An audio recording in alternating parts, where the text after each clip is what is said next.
Good morning, good afternoon, or good night, and welcome to Command Power, the show in which we discuss all things Magic the Gathering with a focus on Commander. And welcome to another episode of our card spotlight series in which I highlight a card that I think should see more play in Commander. But before that, just a quick reminder to click subscribe if you enjoy my videos. We're well on our way to 1 million subscribers and your support means everything to me. And today we're going to be talking about Aerial Extortionist. For 3 colors and 2 white, it's a 4/3 creature, bird soldier with flying, and whenever Aerial Extortionist enters the battlefield or deals combat damage to a player, exile up to 1 target non-land permanent. For as long as that card remains exiled, its owner may cast it, and whenever another player casts a spell from anywhere other than their hand, draw a card. This card only sees play in 1% of all decks on EDHREC.com, and I think that partly might be because some people don't realize how good that final ability on the card is. People mostly get stuck, I think, on the first ability on the card, which is already pretty good, but it's not the main point about the card. So what it says is when it comes into play or deals combat damage to a player, you can exile 1 target non-land permanent, but that non-land permanent can still be played. So if you're using it as removal, your opponents are going to be able to just replay that. That is still pretty good though, because it is still going to cost them 4 mana to play the card again. Alternatively, it's also very useful because you can rebuy enter the battlefield effects with this by exiling your own card and then recasting it. You are paying full rate for the thing you're recasting, but if the ETB is good enough or relevant enough, then it might actually be worth doing so. However, where it starts to get really good is with that final ability. So basically, it synergizes very well with the first ability because when you exile something for someone else and then they cast it from exile,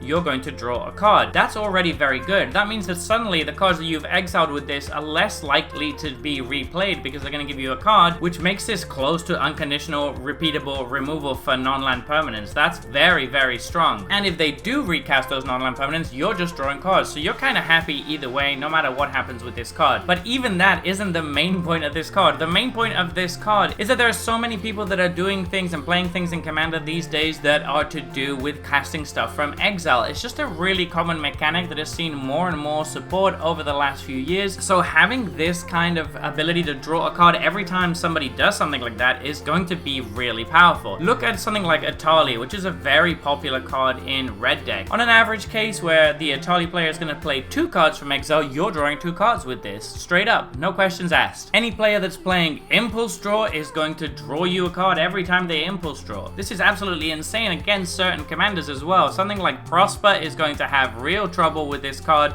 because you're going to draw so many cards off of this. And it also becomes incredibly powerful in your deck in certain situations. So something like Rocco, which is going to be exiling opponents' cards and letting them play them, then this is again going to draw you cards if they ever take advantage of the free cards you're offering, which they probably will because sometimes you'll exile stuff that they want to cast. So this just incidentally punishes a lot of mechanics in Commander and rewards you for them by drawing you cards. And that's even without factoring in the fact that he's a self-contained engine and he can just exile stuff and draw you cards, which are both incredibly powerful abilities. Because of that, I think that this card is incredibly underplayed and should definitely see a lot more play in Commander. So there you have it. Those have been my thoughts on this new spoiler. What do you think about this card? Please let me know in the comment section below. I read all comments and respond to all of them too. And if you enjoyed this video, don't forget to click like or subscribe. It really helps the channel. And until next time, take care. Woo!